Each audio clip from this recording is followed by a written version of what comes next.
Hello, everybody. Welcome to this week's edition of Inside the Trojans Huddle from WeAreSC.com. We have our full complement of crew members today, and lots of stuff to talk about. As usual, we're in the middle of the recruiting swing, just finished up spring ball.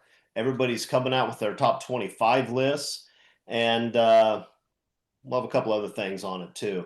Guys, let's start with this because we got what I think is a surprise commitment out of the transfer portal this past week. Chasen Johnson, UCF corner, played a lot last year at UCF as a true freshman, was briefly committed to USC in the earlier transfer portal period, briefly committed to SMU, goes back to UCF, now it's back to USC. Let's talk about Chasen. Let's start with this. Let's just talk about Chasen as a player. What is it we're getting, and where do we think he's going to fit in? And then maybe we'll back up and talk a little bit big picture about what this tells us about what USC is thinking. Let's start with that. Who wants to talk about Chasen Johnson as a player? I'm taking volunteers. What are we getting here?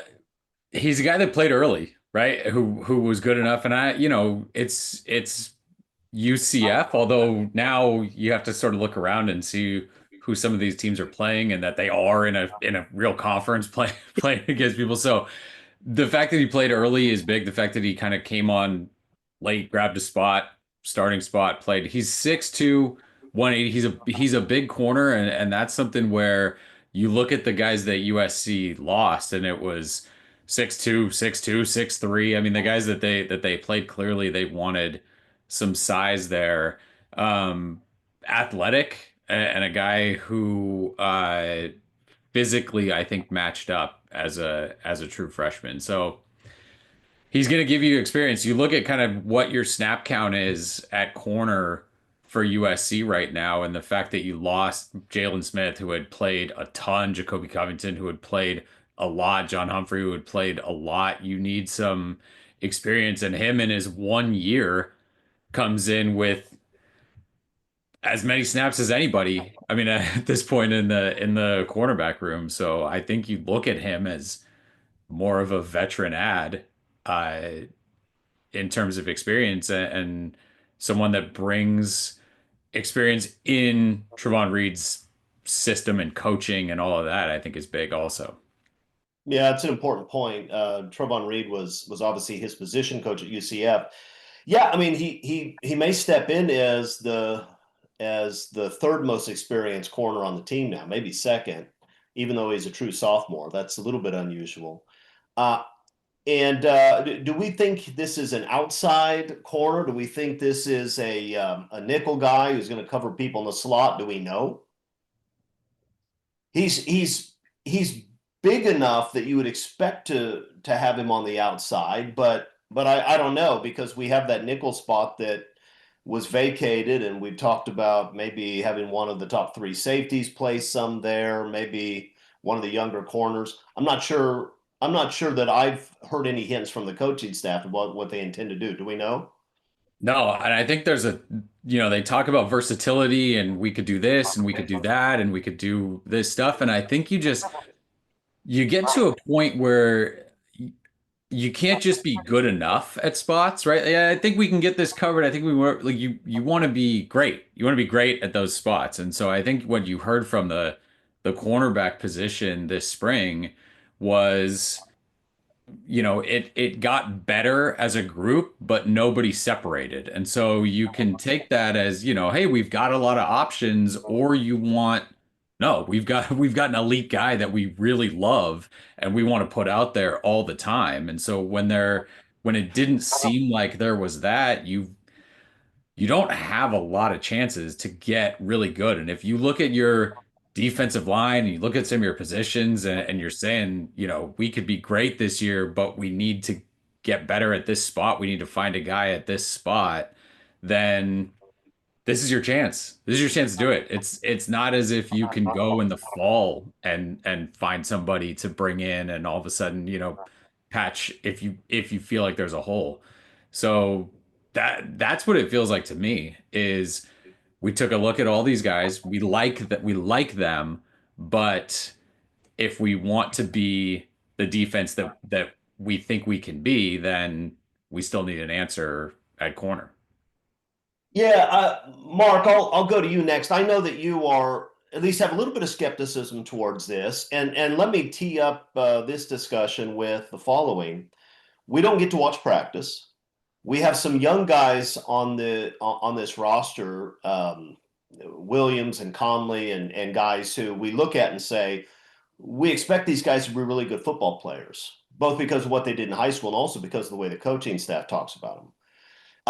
But in light of this move, and in light of the comments about how nobody separated themselves in the spring, that tells me that USC might be a little bit disappointed. The staff might be a little bit disappointed with what they have at corner. Is that your impression? What do you make of this? Well, did that comment come out before Chasen Johnson recommitted to USC or after they got his commitment through the transfer portal? Because I think that's a little bit of coach speak that sets up their rationale. Last year, Marcellus Williams was ready to crack the rotation before an injury took over. This spring, Braylon Connolly was the name that just kept popping out. You brought in young talent. You brought in Tristan Castro. You brought in Isaiah Rubin. They already hit the transfer portal with DJ Harvey.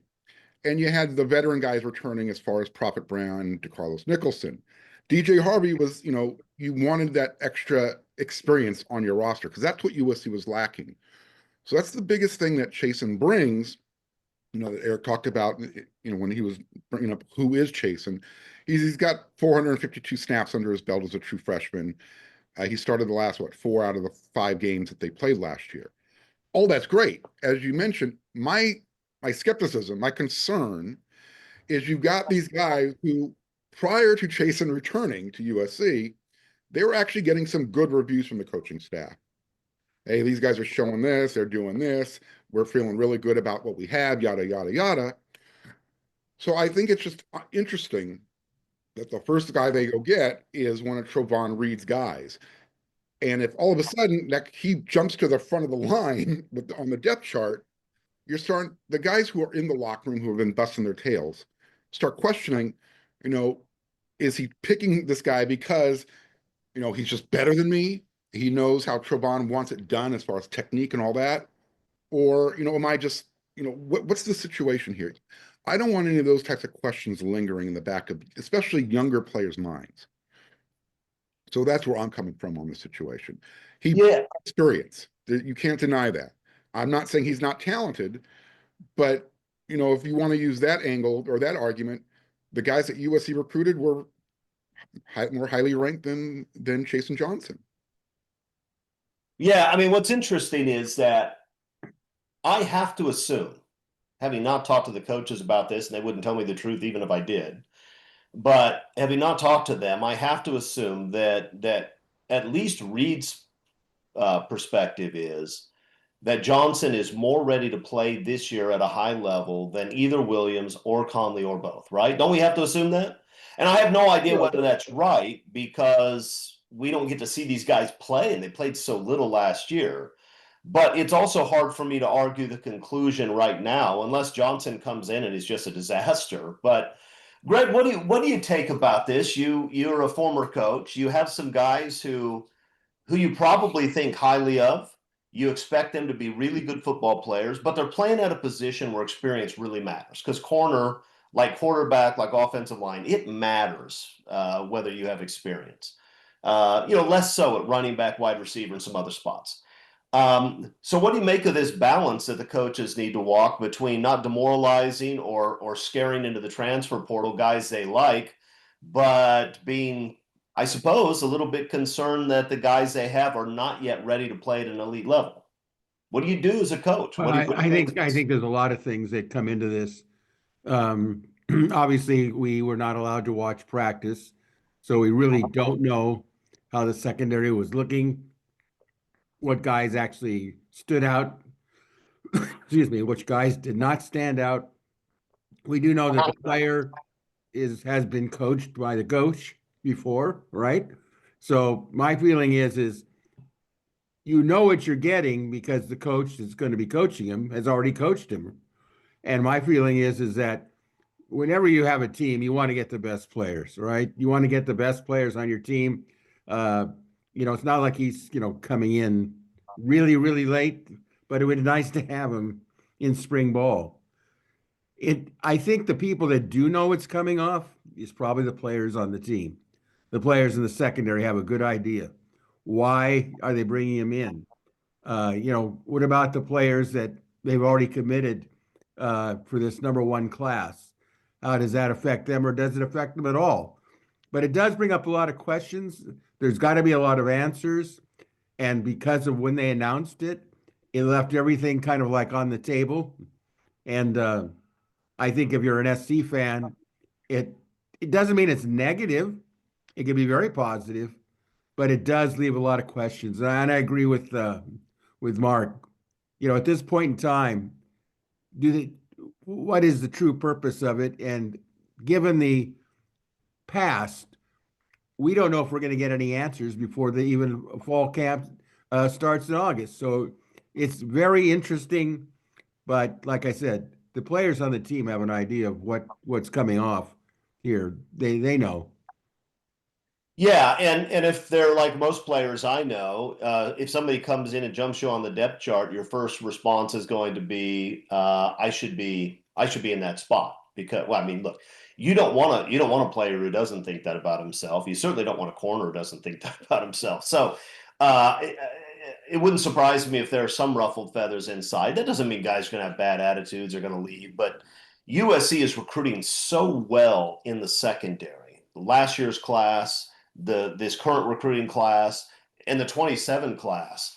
So many young guys. I was just a little bit surprised to see them bring in a guy that has 3 years remaining at that spot. I did not expect that.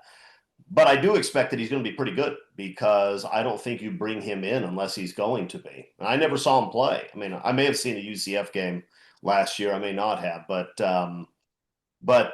it's interesting. I suppose the other interesting thing about Chasen Johnson is the story that I noted at the beginning, that he was. I think he was a part of every program in the spring, and that's weird. Ordinarily, that would be a giant red flag for me. I suppose the only reason I'm not as worried about it is because Trovon Reed knows the kid really well. So it may be that, I'm willing to take his opinion of who Chasen Johnson is as a person, whereas normally I'd look at that and say, I mean, really, a guy that's part of 3 programs in one spring? That's kind of weird. You are there. There is a numbers sort of thing where you can kind of wrap your head around it making sense for a guy there, right? Kennedy Urlacher came in also, but I think he's more strictly safety, not in that nickel conversation, or at least not in how we think of it as like a slot corner spot. So if you look back at last year, USC played 6 kind of slot corner guys to the point where I think Prophet Brown, right? Prophet had that big game against Rutgers where everybody, like all the backup defensive backs had to play a ton of snaps. But he's averaging like 16 defensive snaps a game, which is not nothing. So you're looking at 6 guys last year that did that, those kind of numbers. And obviously, Jalen Smith took a ton of snaps when he was out there.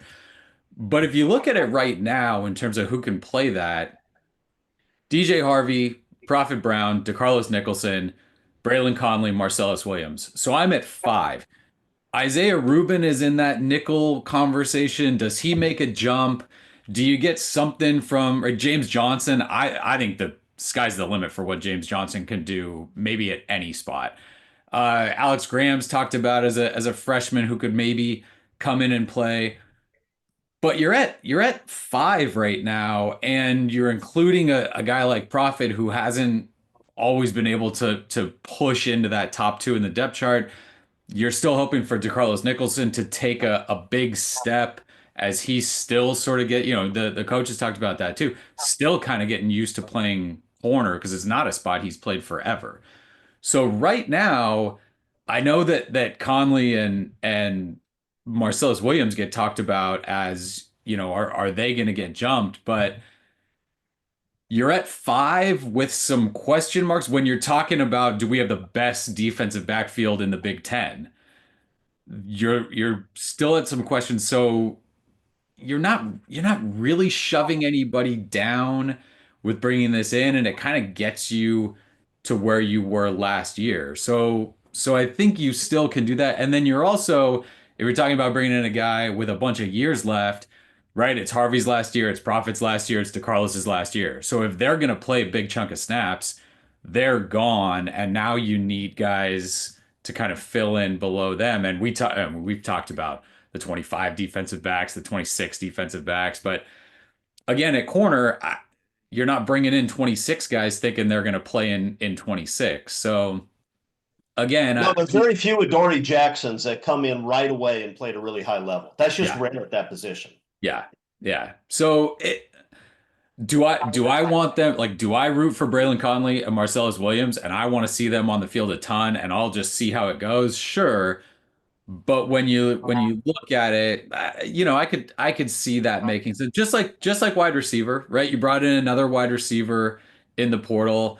Were you okay at the top? Probably, but I get it. When you look at numbers and how that plays out. And again, they're talking about playing 16 games, right? 15 games. Like that's what when the coaches look at the roster, they're not trying to get through 12 games. Like they see an extra month, 2 months of games in front of them. And you had corners banged up this last year. Like you had to go pretty deep in the depth chart at some points. Yeah, Yeah, I mean, if you look, go ahead. I mean, it's just the opposite, the whole thing. That's all. It's just that from that angle alone. Eric, you raise all these really good points. You need more depth. He brings the experience, and it's great. But from him appearing to have some commitment issues, Trovon Reed being his first guy, I guess, so to speak, to go to the mat for. You just got to be careful. That's all I'm saying. That's all I'm saying. It's not questioning anything about anybody's character. Chris, thank you so much for being my defense lawyer on the board on that one. But these things, psychologically, emotions, those play a big role on teams, especially when you're dealing with 18 to 21-year-olds. It's big. It's huge. Well, if they would have brought in another DJ Harvey, I think you would have Williams and Conley and other guys saying, well, I know they didn't bring that guy in with all that experience and only 1 year to play to sit on the bench. So that means he's jumping ahead of me. But I think if you look at the secondary right now, it's a team that usually lines up in nickel. So you have 5 spots and you feel good about 3 of them, right? You feel good about 3 of them. You like the safety spots, and I think you feel good about wherever you're going to put Harvey. I think you feel good about those 3 spots. In the other 2 spots, you don't yet feel good. You have a lot of guys with potential and very few that have shown anything. If I'm Williams or Conley and they bring in Chase and Johnson, I'm looking at saying, okay, there are 2 open spots. I'm competing with him and DeCarlos and Ruben, some other guys. I think I can be in the top 2 or 3 in that group. So I suspect that they're all right doing it this way as long as they were upfront with their guys. But it was an interesting move. It gives USC some more depth and maybe and a little bit more experience at a spot where, frankly, one of the few spots on defense where they're unsettled right now. I mean, you have a pretty good idea what's happening at safety, at linebacker. You have a pretty good idea. You may not know who's going to be the starter and who's going to be the second string, the defensive line, but all those guys are going to play a bunch. It's really 2 spots on the defense you look at and say, I don't know what's going to happen there. And so you have one more guy to compete for those 2 spots. All right, recruiting update. I made it second this week instead of first because this was a disastrous week on the recruiting trail. There wasn't a single commitment. It seemed like for a while there, every week we have 2 or 3 blue chip commitments to talk about. This week we don't. So I want to do 2 things. One is I want to talk about who's on commitment watch. Not talking predictions, just guys we should look at. Because I think there are a few guys that everybody expects could at any point pull a trigger on a USC commitment. And then I want to talk a little bit about Rider Lions and the flurry of activity from outsiders. I don't know if there was any activity at all from Rider Lions. There was a bunch of activity from other people who are watching Rider Lions. I want to talk about that in a second. So let's start first with who's on commitment watch. Who do we think is who do we think is a guy who could pull the trigger at some point soon? I think we got 2 in Hawaii, right?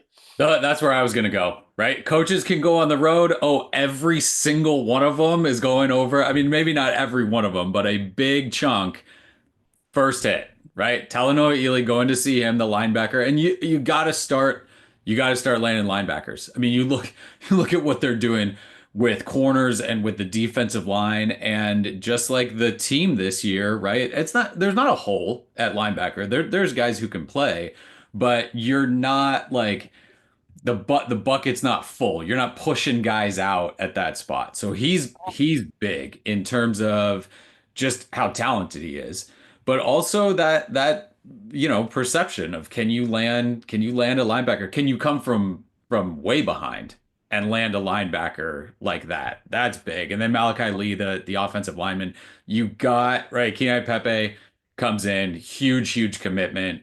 But there's a couple more big time tackles out there, and if you look at what do you want the makeup of this class to be, I think Lee is absolutely one of those guys that you want in there. So you mentioned them. That's where I was going first. Hawaii, I both might of them. make the argument those are the 2 most important guys still on the board. You have to have a linebacker. I think Ely's probably the most important guy on the board.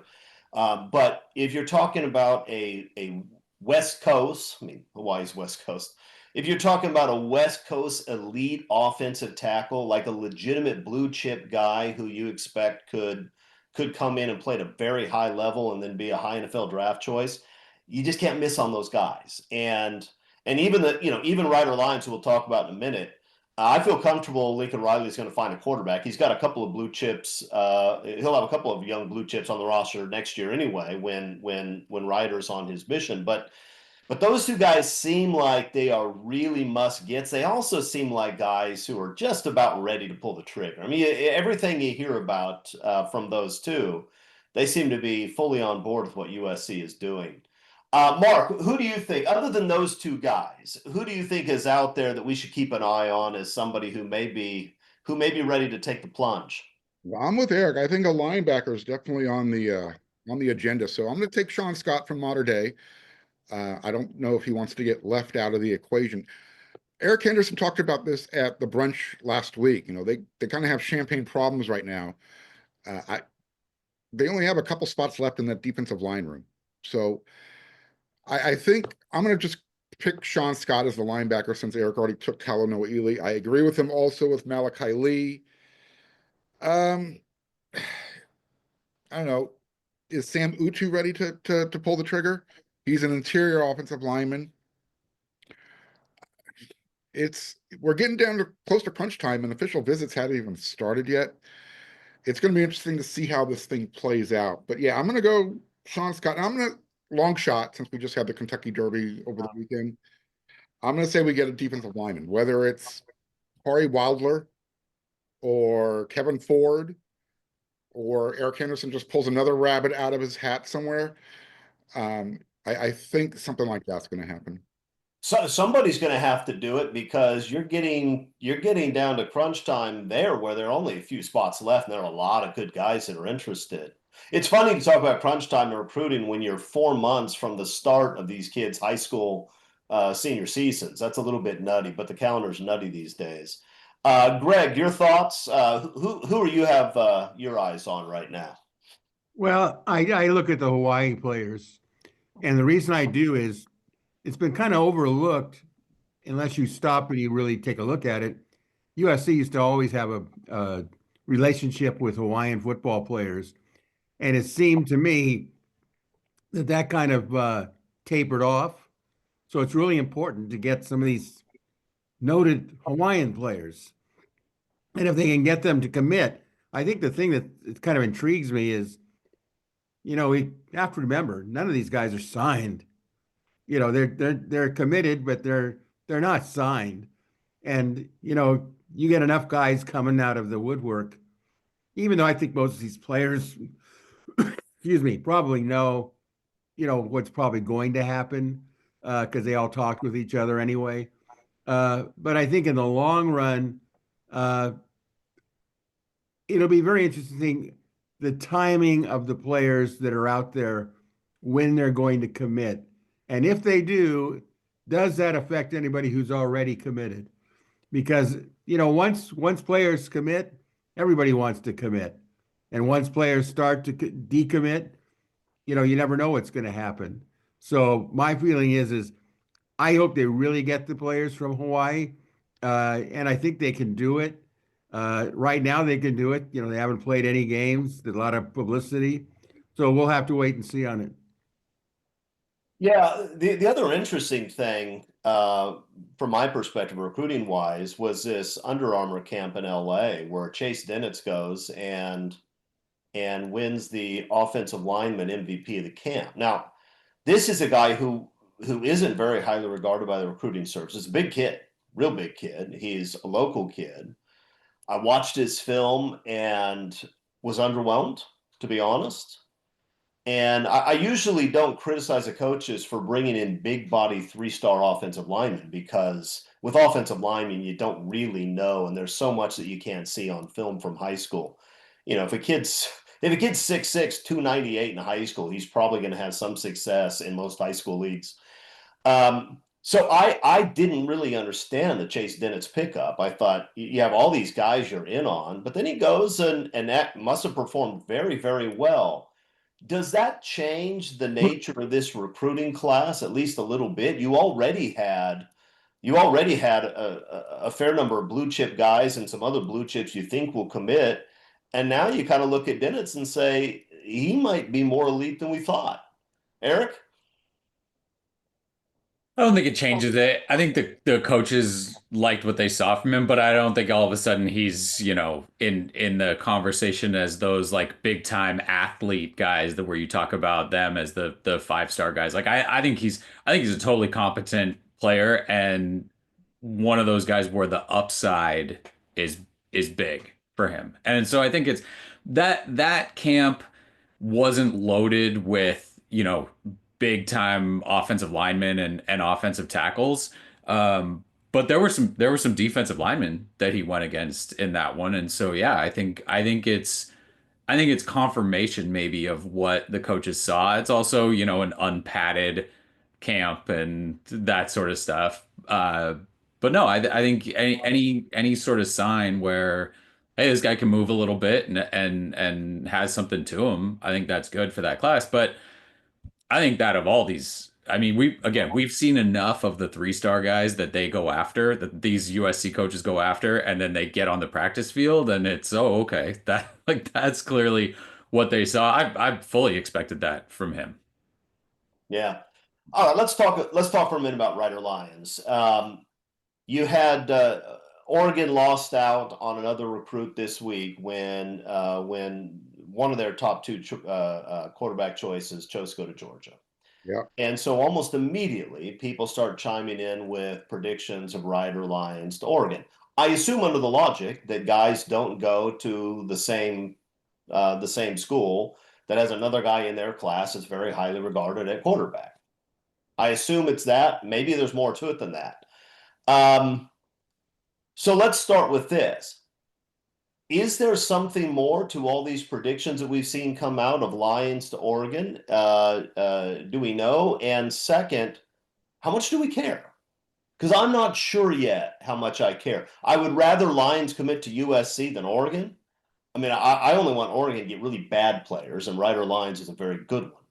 But I don't know that a guy who isn't going to see the field for a couple of years at a position where Lincoln Riley can bring in a guy if he needs to and already has 2 young quarterbacks. I just don't know how critical that is. Mark, what do you think? Look, for me, I just want to know what changed between those crystal ball predictions that they had for USC with Rider Lions. And this was before Jared Curtis committed to Georgia. They already had Rider coming to USC, and they had already kind of put their crystal ball predictions with Curtis picking Georgia anyway. So all of a sudden, Jared, he selects Georgia. He's going to commit to them. Now, all of a sudden, Oregon is in the lead for Rider Lions, where USC was, less than a week ago. So for me, what changed other than, well, Oregon has figured out, well, we're getting our butts kicked on the recruiting front and from every angle. We got Washington taking linemen from us. We got USC flipping guys from us. Guys who want to stay closer to home to play, in front of their family. What do we do now? Well, we got allegedly we've got deep pockets here. So let's increase our financial incentive to Rider Lions. That's what they're left with. Deep pockets and fewer guys to spend it on at this point, if you're Oregon. They're losing on all fronts. So yeah, everything you set up there, Chris, is absolutely correct. USC wants Rider Lions. They don't need him in this class because, again, the soonest he shows up is 2027 on anybody's campus. And by then, and probably won't be ready to play then because he will have sat out an entire year. He will be a true freshman who hasn't played in quite a while. So this is a guy probably you're looking at 2028 before you'd expect him to make a contribution. It seems to me it's hard to worry about 2028 quarterback rooms. Greg? I'm not worried about Rider Lions, and I think we tend to forget he's got a brother that's already playing at USC. And I think in the long run, that's going to play a big part in it. I think everything that everybody's already said is well pointed out. But when it gets down to it, and I'm a family member, mother or father, and I go, well, if he goes to Oregon, we may end up have to split games. If he goes to USC, we can see both of our sons playing, or at least in a perfect world playing. And I think that has to be really addressed because of the location USC already has with the older brother. So I'm not worried about Rider Lions. I think that, he comes from a great program at Folsom. They've put players everywhere. They've had success everywhere. I don't think he's going to be worried about competition. And I tell you what, we see the way things even happen to USC. You can get players that are 5-star quarterbacks. They're gone within, 4 months. So nothing is, is permanent. And I think Lions probably says, I'm good enough to start here. And that's all that's going to count. And I think that, I think the SC coaching staff understands that. So, Eric, let me ask you this. Let's say you're advising Rider Lions and you're looking at USC's depth chart. You're looking at what Oregon has. Oregon has quarterbacks on the roster too. Are you worried about going to a program that has the guys USC already has on campus or committed? And do you see a better path at Oregon anyway? I mean, it seems to me that Oregon's likely to continue to recruit quarterbacks and probably good ones. So wherever you go, you're probably going to have to compete. And it seems to me that if you don't expect to start until about 2028, actually, that means USC has one committed guy who's likely to be around at that point and successful. Doesn't seem like a terrible place to go still, does it? They're the same. I mean, any quarterback room right now is the same for any quarterback. Like if the coaches like you the most, then you're gonna play, and it's easy to tell guys, "Hey, we don't have a spot for you." I mean, it's the way it's sort of set up. Like we haven't seen a one quarterback in each class for 4 years and then all those guys play. It doesn't happen. So for me, if I'm telling a quarterback, it's no, what does the production look like? How NFL ready are they when they go to the next level and go there? Like go beat out a guy, go be the guy at that school. If you're not ready yet, there's like I mean if you're ready to play, there's like two schools right now that you wouldn't be able to go play at right now. So it all kind of feels the same. I'm curious about right the Walker Lions thing. If he's as good as we think, is he still here?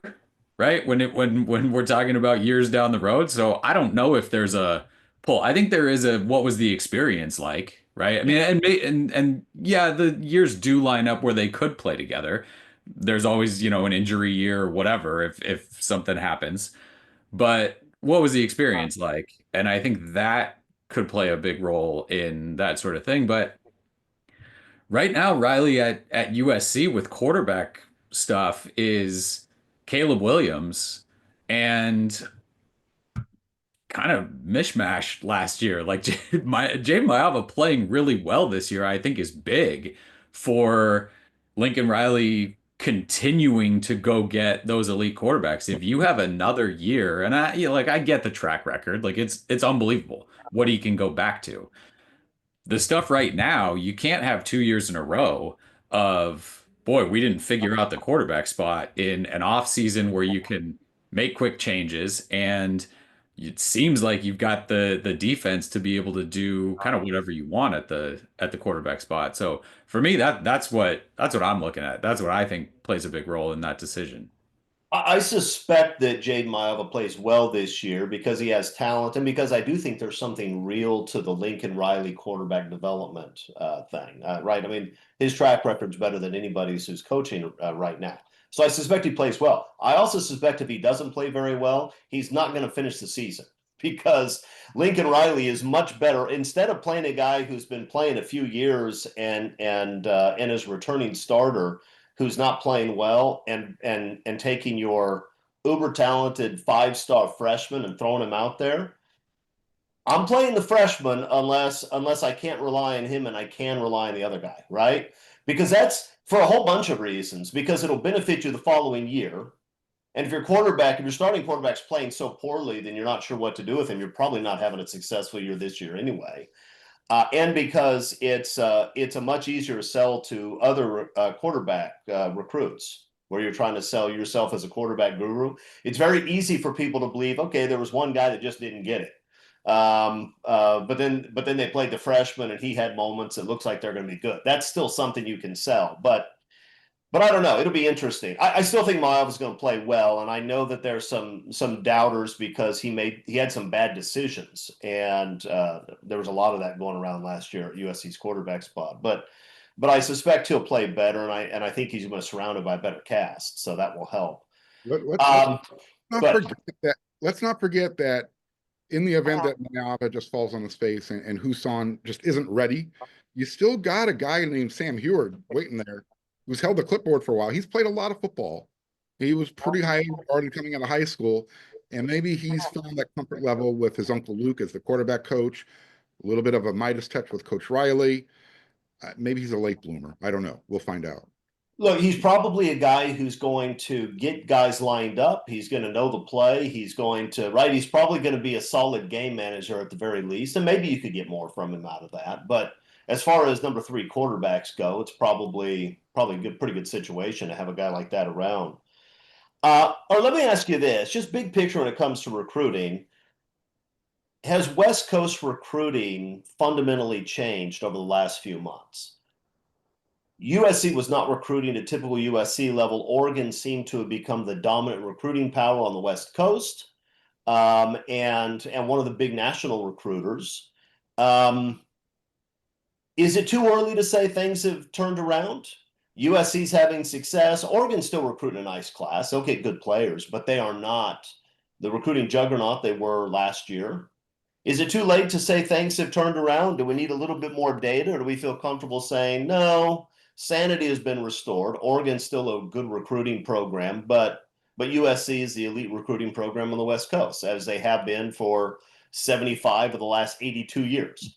Yeah, I'm ready to say that. They're not going to get everybody. Oregon's still going to get guys. Like all these guys still, you're at that tail end of, oh yeah, I grew up watching USC, all that. So no, these guys grew up watching Oregon be great. And so you're still fighting that a little bit, but none of them feel like the second or third option anymore. Like they're spending a ton of time at USC. They're hearing from USC all the time. They're the top guys that you want to get. And that just wasn't the case. USC didn't feel like home to any of them. They spent no time there. And so now they live there. And the contact is real and consistent, and USC's going to be there. Again, you're gonna get a guy. I want to get out of LA. Yes, not a problem. But you're not gonna get the USC can't develop me and I can't end up where I want to be if I go there, which had been the case for some of those, or I'm just not hearing from them. Oregon makes me feel like more of a priority. And both those boxes, I think, have been checked to where you're going to get a shot at everybody. And USC didn't have a shot at all the elite West Coast guys for several years, many years, too many years. Yeah, look, in the latter half of the Helton years, I would have had a hard time picking USC too if I were an elite high school player. And I obviously love USC, but still, the thought of trusting my career, my future to Clay Helton and friends would have been a pretty tough deal to overcome. Trusting my career to Lincoln Riley, if I'm a quarterback or a wide receiver, or Danton Lynn and Coach Henderson, if I'm a defensive lineman, that seems to be the sort of thing I can accept. All right, Greg, weigh in on this. Are we back to where life usually is, where USC is the premier recruiting program and everybody else is fighting to take some guys from them? Or is it too early to say? No, I don't think it's too early to say. The commitments speak for themselves, at least the commitment part of it. I think that USC, honestly speaking, and I don't care whether people want to throw verbal rocks at me, it was a dumpster fire. The last 10 years have been a dumpster fire. It's embarrassing. It's like, are you doing this out of a death wish? But what it shows you was, let's say, take an example, Alabama before Saban got there. They were still Alabama. They just didn't have the right coach. And once they got the right coach, we saw what transpired. I assume if Pete Carroll had stayed at USC, SC would have tremendous success because we already know what was happening at the time.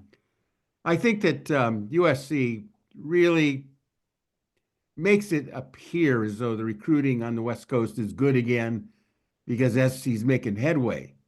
And the truth of the matter is, if they sign these players, they have made headway.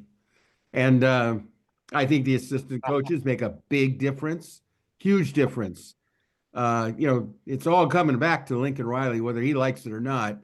It's going to get back to, can your offense stay up with your defense, and can you run the ball like you're supposed to run the ball in a normal setting? And it's really going to get down to his ability to change with the talent that he's bringing in. Excuse me. It does no good to bring in great offensive linemen if you're not going to run the ball. He's proven that he can run the ball when he wants to, but then all of a sudden he decides he's going to go in a different direction, which is his prerogative. But as SC, I don't think SC has changed one bit in terms of being able to get players. But players have to want to go there. How many times have we read, well, SC was my dream school, yada, yada, yada. We understand the NIL thing early on. But right now, there's nothing to stop SC from being the SC we know. The question is can Lincoln Riley, and no offense, I know people sit there and say, I don't like Lincoln Riley. I don't care who's coaching it. I'll take anybody that can win, that's a good coach and knows what they're doing and understands Los Angeles and California in general. To me, these players that we've got committed now, that's the expectation. It isn't all of a sudden, SC's all of a sudden, the old man woke up 20 years younger. Okay, they already can do it. Once they start winning on the field, the recruiting will be out of sight. They should have a top 5 class every year, in my opinion. I would reverse that actually and say if USC has a top 5 roster, they're going to win a whole bunch of games, right? I mean, I don't know that the Oregon coaching staff is an unbelievable coaching staff, but if you give them a top 5 roster, they're going to win a bunch. Almost all of the great coaches in college football were guys who had really good players. Over time, that sort of builds on itself, right? If you're a great player, you want to go play for Nick Saban because Nick Saban's going to develop you. But can this staff win if USC has one of the elite rosters in college football? Sure. I don't know if they'll win the national title game. I don't know. But can they win when they have better players than everybody on their schedule? Of course they can. Lincoln Riley's not inept. These defensive coaches are not inept. And so the question is whether they can continue to stack recruiting classes and have a top 5 roster. Mark, here's my theory. My theory is USC struggled in recruiting for two reasons: because they weren't paying anybody market rates for elite players, and because they had a long history of having incompetent coaching staffs, which didn't end when Clay Helton left, because Alex Grinch was still around for 2 years. And if I'm looking at 3 job offers, I'm gonna and one of those pays a quarter as much as the other 2, I know which one I'm not going to consider. I don't even have to go into the other things. Or if one of them is an absolute grease fire with their management, I know I can't go there.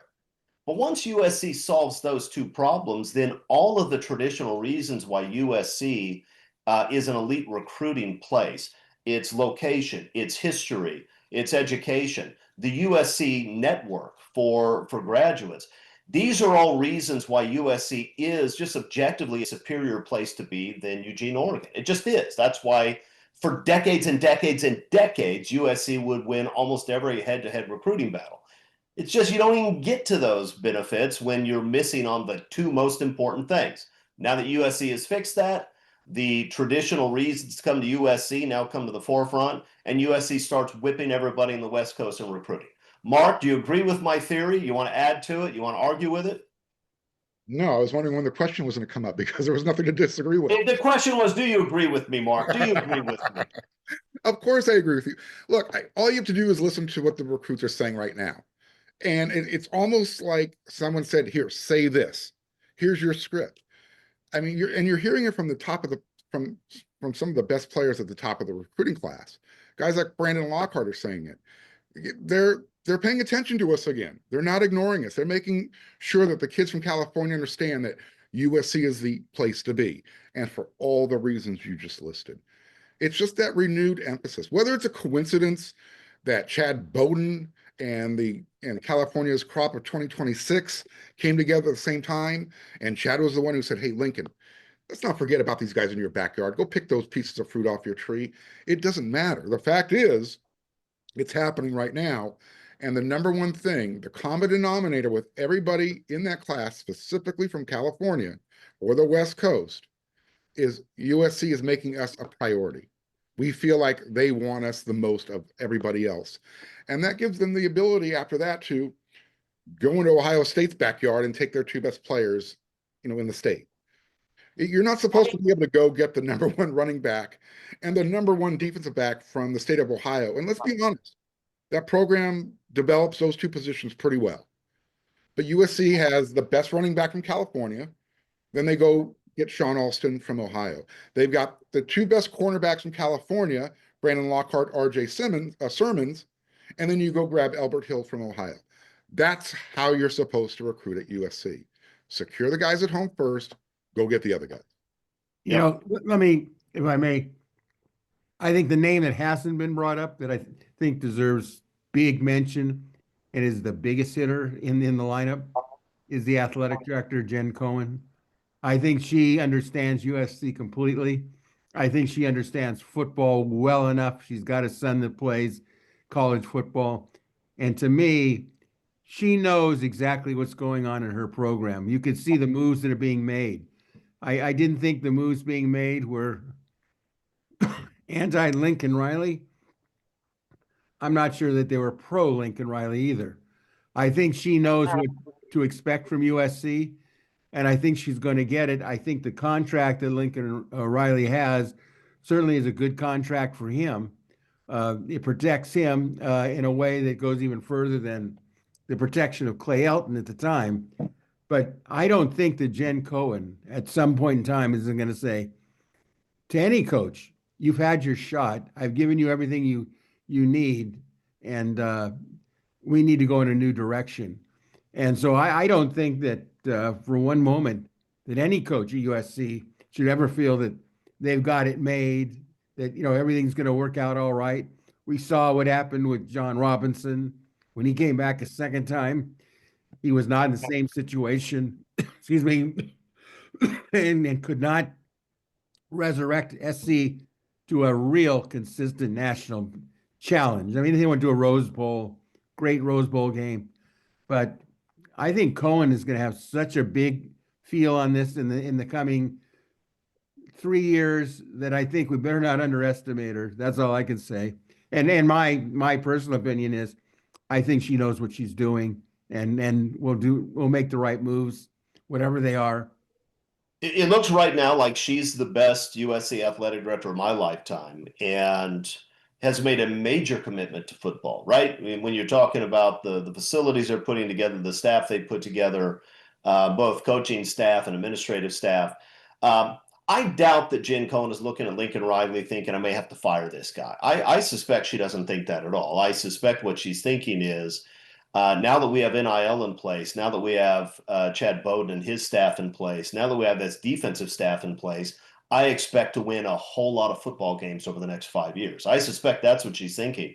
That's what I'm thinking too. I'm not always that positive, but I look at the trajectory of the program and I think that we're looking at, I don't know that this team this year is going to be national championship caliber, but I think 2, 3, 4 years, I expect that they will be with Lincoln Riley in charge. Well, let's ask this though. We're going to go around the table.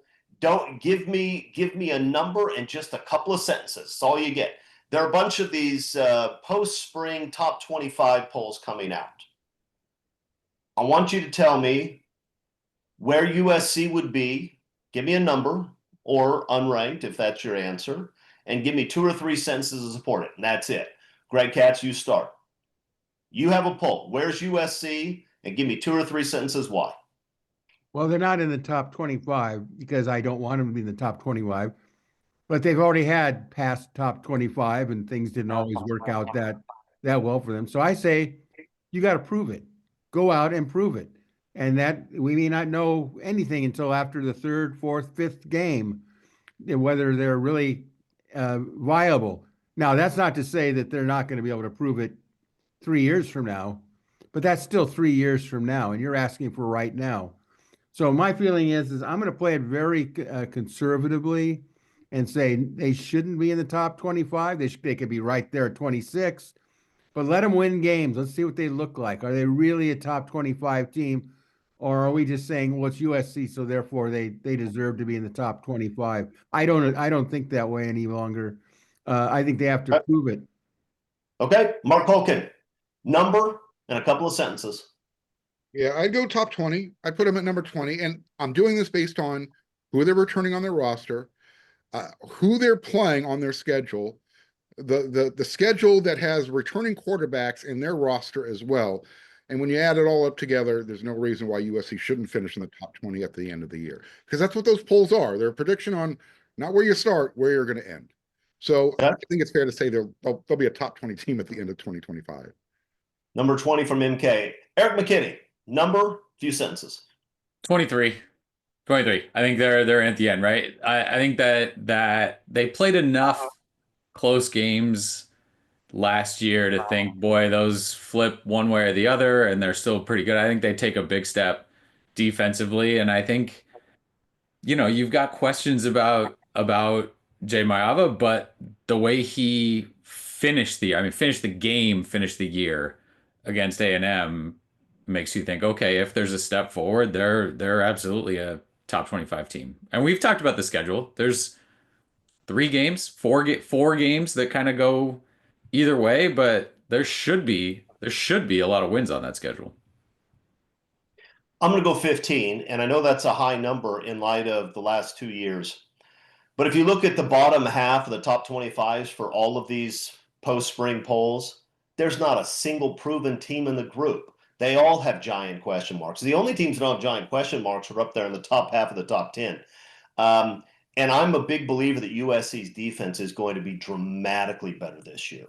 Second year in the system, the size and depth and talent up front is the best that USC's had since about 2004.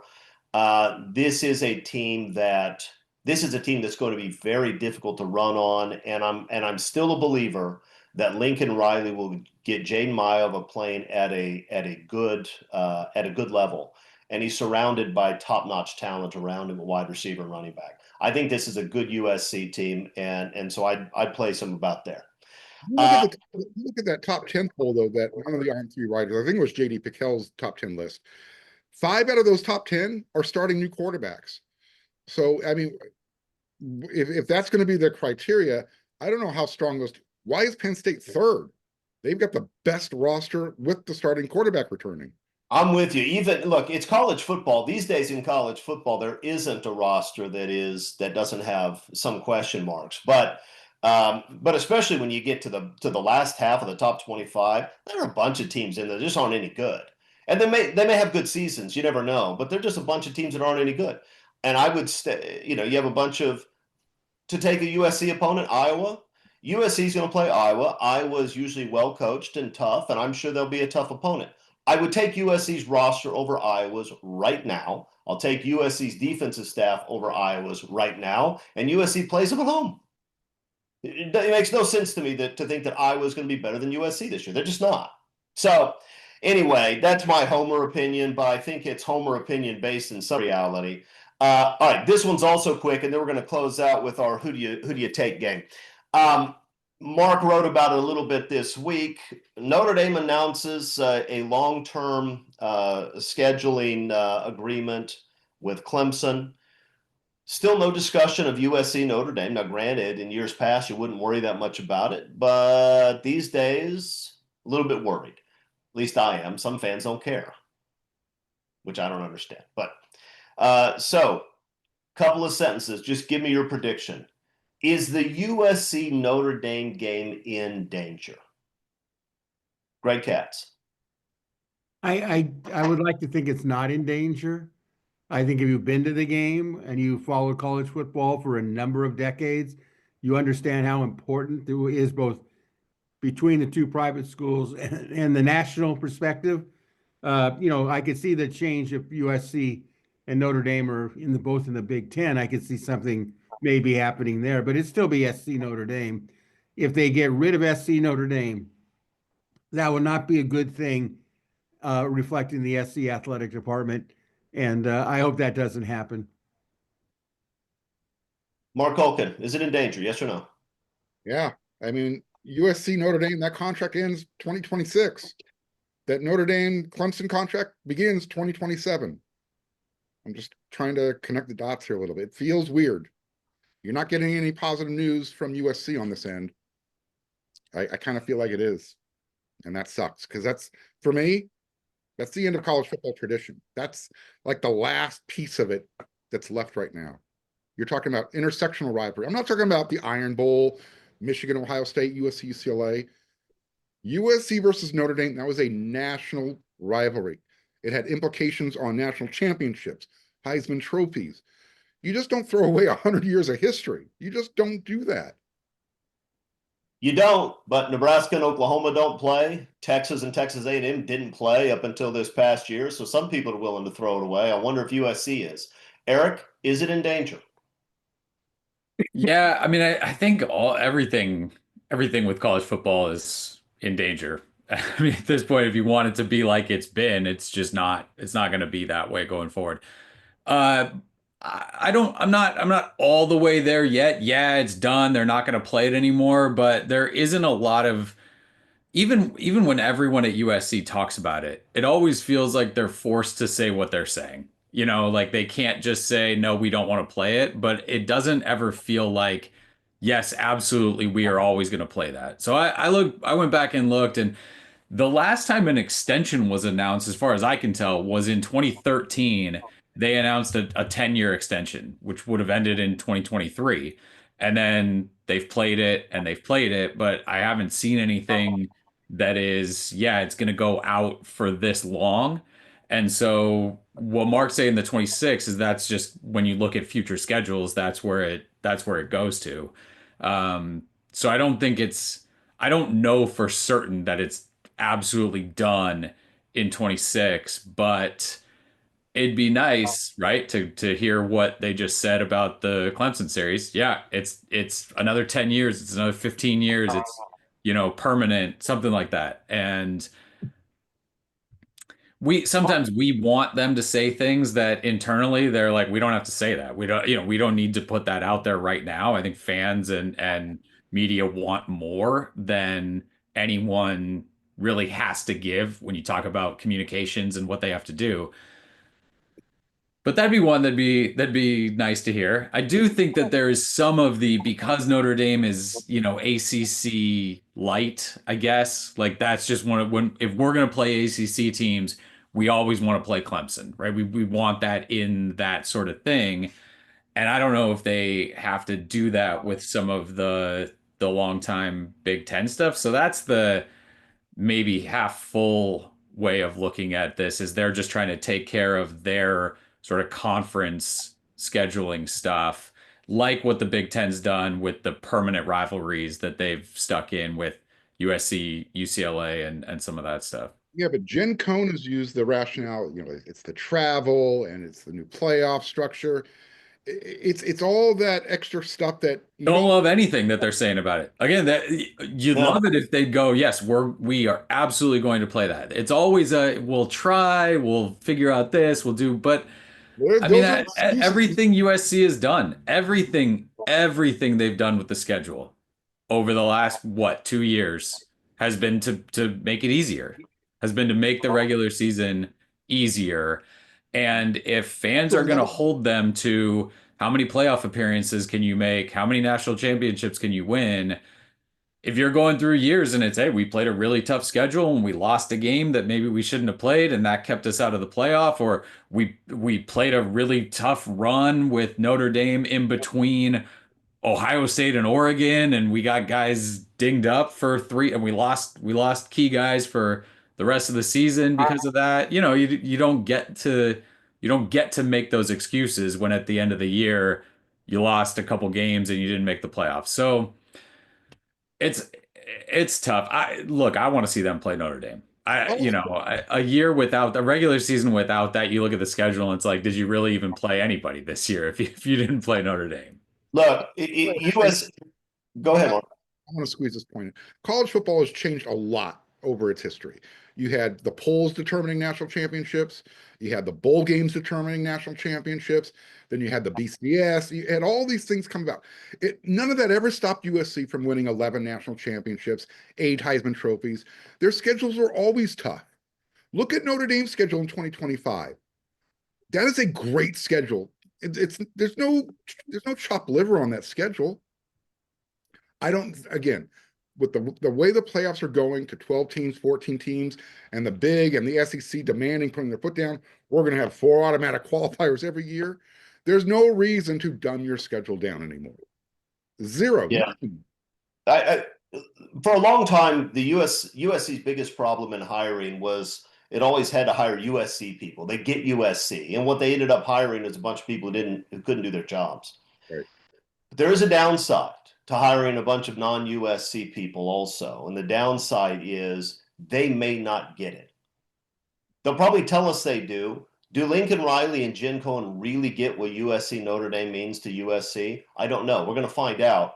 You're right. They don't need to issue a press release to say we'll be playing Notre Dame in 2027. Since we've been playing for almost 100 years, that's the default. You need a press release if you decided to stop playing them, and it's going to be more than a press release. You're going to have to answer some hard questions. Jen Cohen, I don't care what anyone else tells you. If you let the USC Notre Dame series die, you go from being the best athletic director of my lifetime to the worst. And I hope you get run out of town on a pair of rails if you do that. Because here's the thing.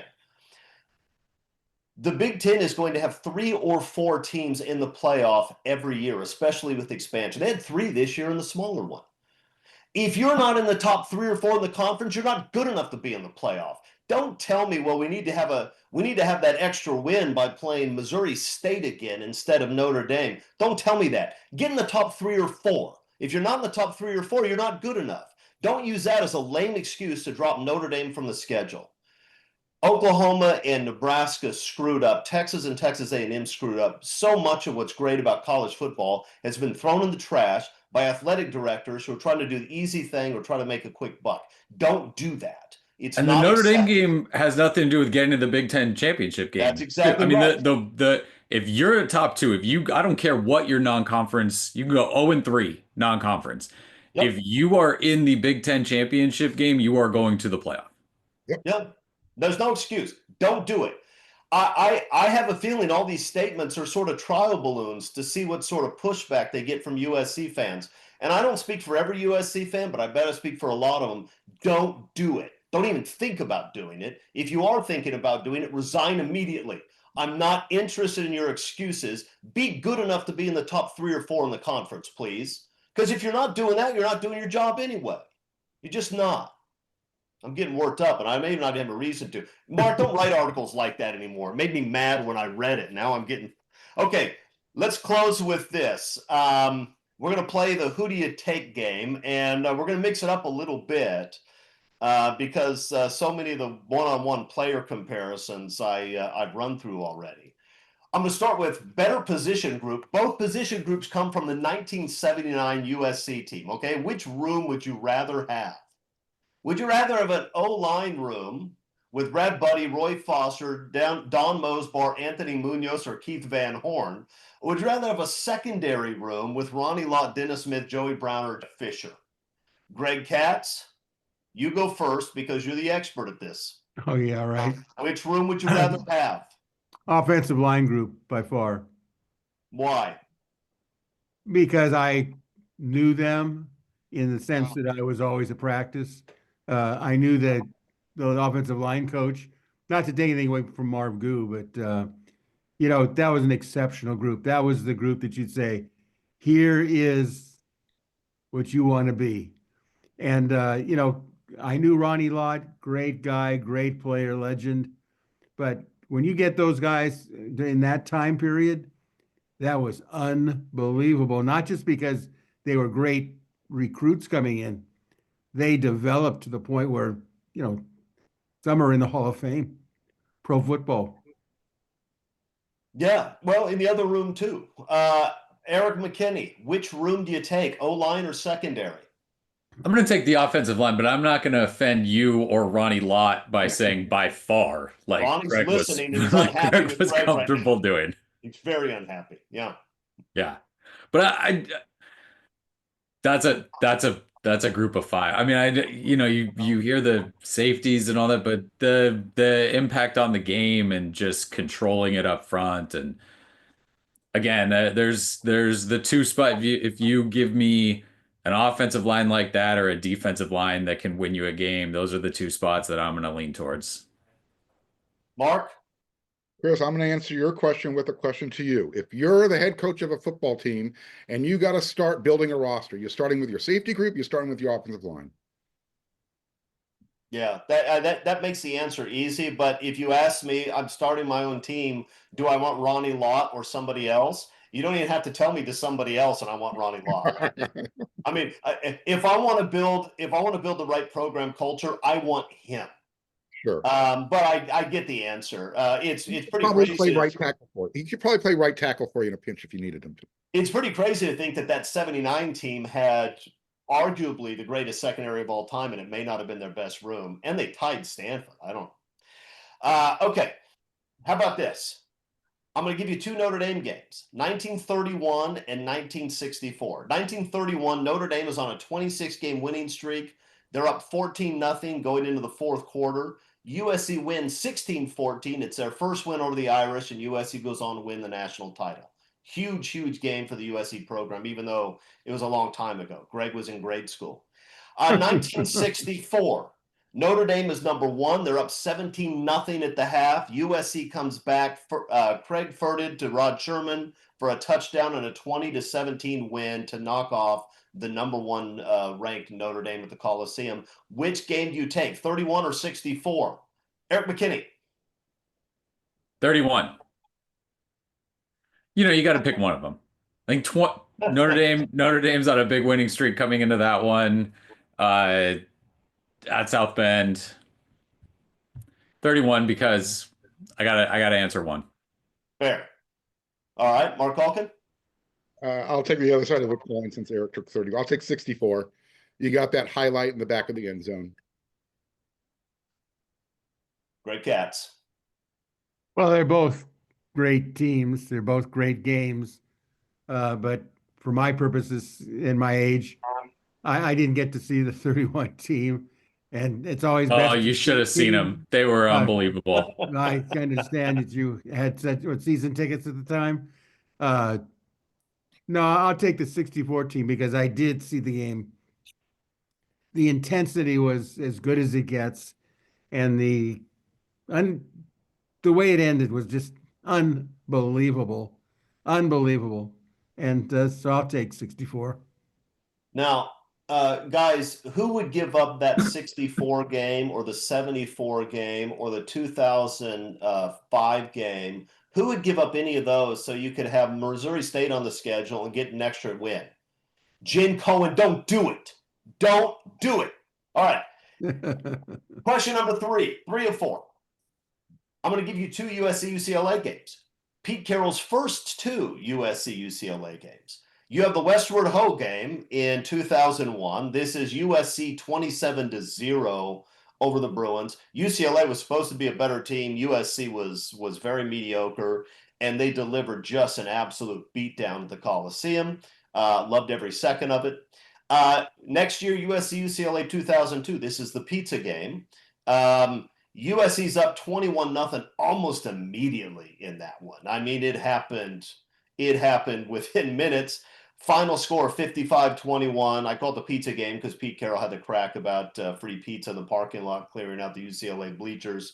And of course, the Westward Ho game is because that came right after TJ Seimer's famous column about how UCLA is the real football program in LA. It was fantastic timing. Which of these games? I mean, I was at both of them. I loved both, but which one do you love the most? 2001 or 2002? Mark Holken. It's a hard one. It's a toss up, but I'm going to go 2001 because of the shutout, because of the way USC ended that season. They were so close in every single game. They lost every game by less than a touchdown. And then just to see that final score go up with Antoine Simmons going 5-hole between his leg on that pick six, that was it for me. It was the perfect ending to a really difficult season, and we know what it turned on. From that point forward, that Pete Carroll dynasty was born. Great catch. 2001 or 2002? 2001, it set everything in motion for the future. Eric McKinney? Yeah, it's one because I mean, the next year, right? It's like, hey, do you remember that early to mid 2000s blowout of UCLA? And it's like, which one, right? But the one where UCLA was favored and it just played out that way. That's memorable. I mean, all the other years, right? You go forward a decade and where those games where UCLA's favored, and it's just like they just beat them down. Like USC didn't again rise up and beat them. It just kind of went the way you thought it would. That game did not. Yeah, the surprise of 2001 was what made it fantastic, and the physicality that USC's defense played in. I remember cheering for a USC punt because I couldn't wait to see Cody and Patterson get after the UCLA quarterback again. I was having so much fun. Although that 2002 game, the Notre Dame game the next week obviously helped tremendously, but I think Carson Palmer started his real Heisman campaign against UCLA. He had that play on the sideline where he scrambled and got flipped over, and that was a USC team that, as Palmer showed, they were ready to win that game. It mattered to them. Okay, last question. Two more games. I'm going to give you USC Cal 2004. Aaron Rodgers and Marshawn Lynch on the other side. USC's offense struggled all game, but somehow they find themselves up 23-17 with just a couple of minutes left. Cal has first and goal at the USC 9. Aaron Rodgers was 29 of 31 at that point in the game. It looked grim. Of course, the Trojans end up winning it. Or 20 years earlier, USC Washington, 1984. Washington comes into that game ranked number 1 in the nation. They actually went on to finish 11-1 and number 2 in the country. Beat Oklahoma in the Orange Bowl. USC came into it 7-1, but they were a pretty substantial underdog, playing for the Rose Bowl. And USC's defense just clamps down on Washington all day, takes them apart 16-7, vaults USC into the Rose Bowl, and dashes Washington's perfect season hopes. Which game do you taking? 2000. I was at both of these too. 2004 Cal or 84 Washington? 2004 guess. Cal. It had everything. Everything. There's nothing you could say, well, you know what? It didn't have this or it didn't have, it had everything. And plus, you know what? I will say this. I have never seen an SC crowd fill the Coliseum before kickoff like that. It was almost seemed like it was an hour before kickoff and it was already full and people were really into it like it was the fourth quarter. There's been a lot of great games, of course, but the total fan experience for that one with the players was unbelievable. It was one of the great USC crowds of all time. Remember Kirk Herbstreit actually making a comment about how the atmosphere at the Coliseum that day is as good as any you'd see in the country. Special game. Mark Holcomb. Yeah, when people always bring up that 1974 USC Notre Dame game, the 55-24 thing. That's the only other game that compares to it as far as the way the crowd was into it. That last drive where Manuel Wright, made his name as a Trojan, I was in the herd. I was standing up in section 13 behind in that end zone where everything was taking place. It was loud. It was loud to the point where, wow, I wasn't at that USC Notre Dame game, but now I can say I kind of felt like I was. Everything that was part of that, Aaron Rodgers doing 5-yard dump off passes to complete 18 in a row, whatever that number was. USC's defense, they made that stand when they had to. For me, 84 was great, but 2004, it was just an electrical, magical moment. Barrett McKinney. Yeah, loudest the Coliseum has been that I had ever experienced. That game, that one, the Cal game. And just the way the odds are stacked against you at the end, where they have 1st and goal to 9, and you hadn't stopped Rodgers all day, and you understand now why. Aaron Rodgers and Marshawn Lynch are pretty unbelievable, and it gave me one of my favorite Pete Carroll moments, because they have that timeout. He brings his defense to the sideline, he looks around and says, "Isn't this fun?" I'm thinking, no, that doesn't sound. This isn't fun at all. But that was Pete Carroll, the competitor. Our backs are against the wall. We're playing against the best guys we're going to see all year. Isn't this amazing? How much fun could this be? Turned out it was a lot of fun, but I wasn't having fun until 4th down pass was incomplete. Okay, good. All right, guys, that's it. Anything else you want to say? We're doing that $1 special still? Always. First 7 days. Always. Don't say always, because then people think they can get it next week or the week after. Get there now. I mean, look, we talked about who's coming next in the recruiting class. If you want to know, get there. Yeah. Yep. Scott is everywhere right now. He is pulling up recruiting information left and right. Take advantage of the subscription special, guys. Agreed.